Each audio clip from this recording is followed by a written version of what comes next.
Maná escondido para vencedores. Efesios capítulo 4, versículos 11 y 12. Y él mismo dio a unos como apóstoles, a otros como profetas, a otros como evangelistas, a otros como pastores y maestros, a fin de perfeccionar a los santos, para la obra del ministerio, para la edificación del cuerpo de Cristo. Nuestro tema, hermanos, es perfeccionar a los santos, llevándolos a una preparación total. Hermanos, pues estamos en el libro de Efesios y estamos realmente en un libro de mucha profundidad, realmente. Estamos en capítulo 1 y ahora pues estamos en el versículo 11. Déjenme se lo leo, por favor. Dice, en él asimismo fuimos designados como herencia, habiendo sido predestinados conforme al propósito de aquel que hace todas las cosas, escuche, según el consejo de su voluntad. Escuche esta última frasecita, según el consejo de su voluntad. Bueno, esta palabra consejo en realidad pues se usa por toda la Biblia, ¿ve? Cuando usamos la palabra consejo, estamos hablando del concilio de la Trinidad Divina en la eternidad pasada. Según el consejo de su voluntad, lo queremos relacionar con la palabra economía del versículo 10. Entonces, queremos decir que realmente el consejo es lo que resulta del concilio de la Trinidad Divina. Cuando hablamos del consejo de Dios y decimos que esta palabra se halla prácticamente a través de toda la Biblia, entonces estamos hablando de la manera, ¿sí?, en que Dios determinó todas las cosas. O si lo decimos de otra manera, eso se vuelve la economía de Dios. Eso se vuelve la manera en cómo Dios, proyectó su plan con el hombre. De cómo Dios, ¿verdad? Determinó su propósito con el hombre. De cómo Dios determinó su voluntad para con el hombre. Entonces, hablamos en este sentido del consejo y podríamos decir de su economía. Si hablamos del consejo, pues decimos, que queremos referirnos estrictamente a que la Trinidad Divina tuvo un concilio en la eternidad pasada.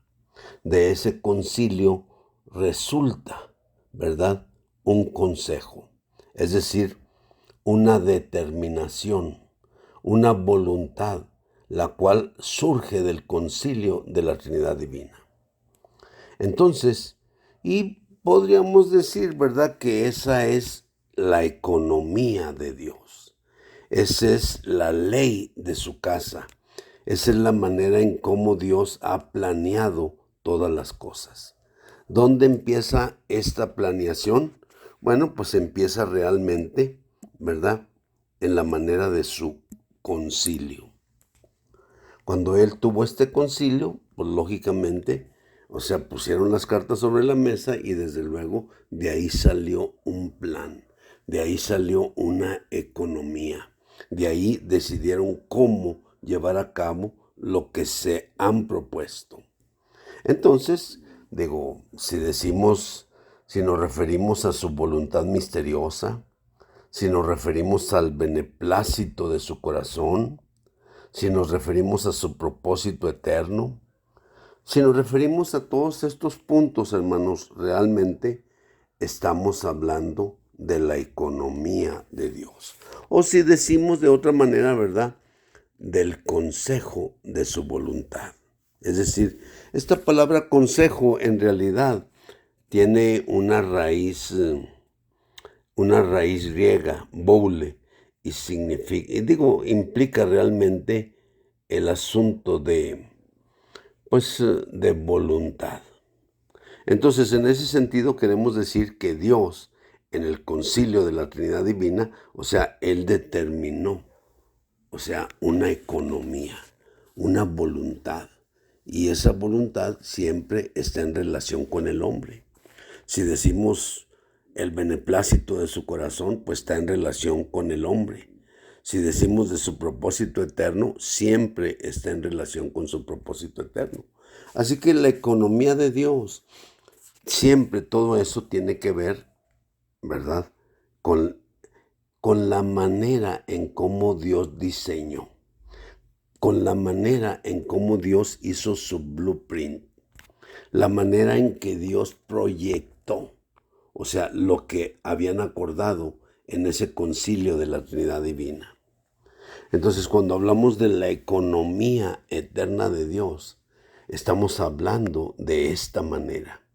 Estamos hablando de cómo Dios lo hizo todo en la eternidad pasada, de cómo Dios, ¿verdad? O sea, tuvo realmente un buen placer.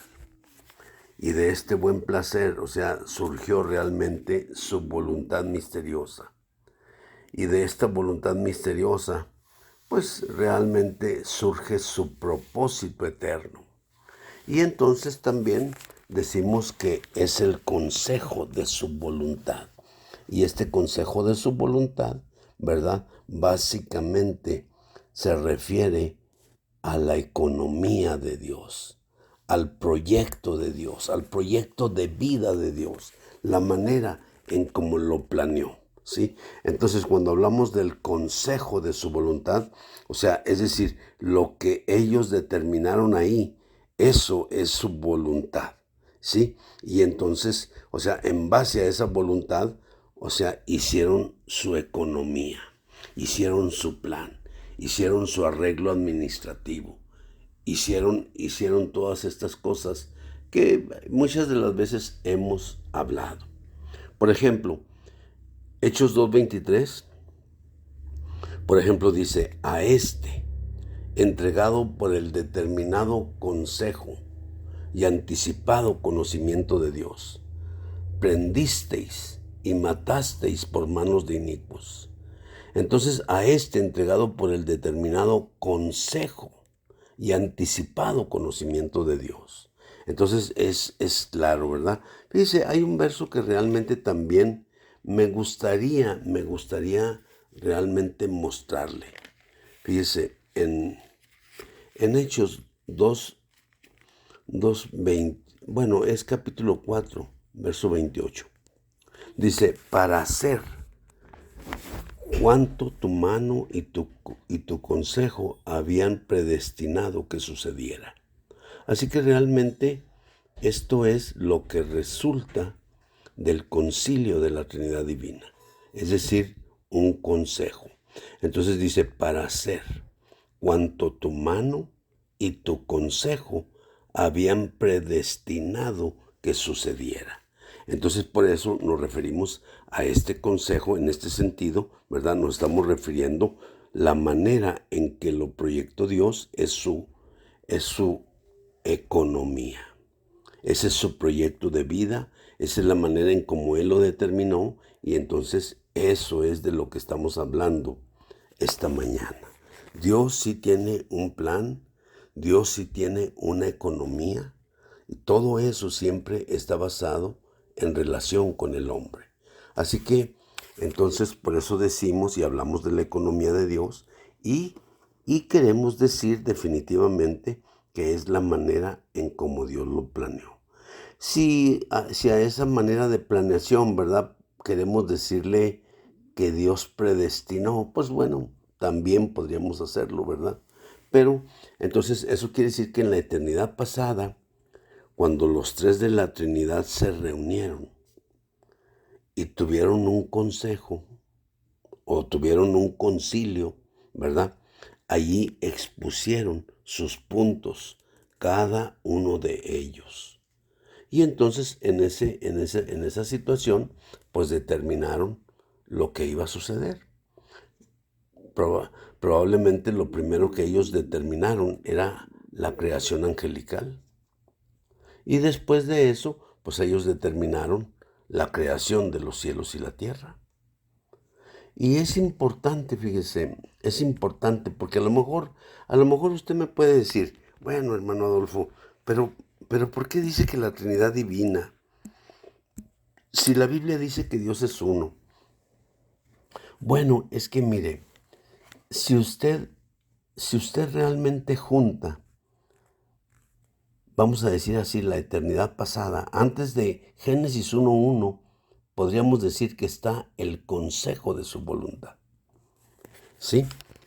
Y en este consejo de su voluntad, pues desde luego está planeada también la creación de los cielos y la tierra. Pero fíjese usted, cuando, cuando hay esta planeación de los cielos y la tierra, o sea, el punto es la manera en cómo Dios se revela. En el principio creó Dios los cielos y la tierra. La palabra que usa Dios para revelarse a sí mismo en el primer verso de la Biblia es Elohim. Elohim o Elohim, ¿verdad? Esa es la palabra en el hebreo que se usa. Elohim. Pero mire, esta palabra Elohim podríamos considerarla con tres aspectos principales. Número uno, El, que significa realmente todopoderoso. Número dos, Alach, es A-L-A-H, que significa que Dios mismo se compromete por medio de un voto a sí mismo. Y entonces, pues esa realmente, eso implica realmente que Dios es fiel a lo que Él se ha propuesto, ¿sí? Él es fiel a su palabra, Él es fiel a su plan, Él es fiel al voto que Él ha hecho respecto de su palabra. Y número tres, o sea, la palabra im. Entonces, esa palabra im implica que Dios es uno y que Dios es tres. Implica prácticamente que Dios es plural. Por eso, pues el hermano Adolfo usa, ¿verdad? O sea, acerca del concilio, está diciendo de que la Trinidad Divina se reunió. Y el primer verso de la Biblia, Génesis 1:1, ¿verdad? Muestra que en el principio creó Elohim. En el principio creó Elohim los cielos y la tierra. Al crear Elohim los cielos y la tierra, o sea, la palabra, el nombre con el que Dios se revela a sí mismo, implica, número uno, que Él es poderoso, todopoderoso. Él. Y luego Alash, o sea, que Él se compromete por medio de un voto a lo que Él se ha propuesto. Entonces implica que el Dios que se revela en la Biblia es fiel a su palabra, a su plan, a su propósito. Y número tres, Él se revela como Im. Entonces, H-I-M, ¿verdad? Entonces eso quiere decir que Él es no solamente uno, sino también tres. Tres, ¿por qué razón? Porque toda la escritura después, toda la escritura posterior, muestra que Dios es uno y es tres. Entonces, en ese sentido, ¿verdad? Lo estamos diciendo y lo estamos aplicando. Entonces, ¿qué queremos decir? Este es el inicio de la economía de Dios. El inicio de cómo Dios determinó llevar a cabo su plan con el hombre. En ese inicio, ¿verdad? Pues primero se reúnen los tres, determinan estas cosas, ¿verdad? Luego finalmente crean la creación angelical y luego crean los cielos y la tierra. Cuando crean los cielos y la tierra es muy interesante. ¿Por qué? Porque Dios se revela a sí mismo como Elohim, el Dios fiel a su plan, a su propósito, a su economía. Y, por otro lado, todopoderoso, porque Él la va a llevar a cabo, ¿verdad? Le guste el hermano Adolfo o no le guste, Él la va a llevar a cabo. Y número 3, Él se revela, o sea, como plural, como dioses, si usted quiere decirlo, ¿verdad? O de acuerdo con toda la escritura posterior, o sea, como la Trinidad divina. Entonces, esa es la manera del inicio de la economía eterna de Dios. Amén.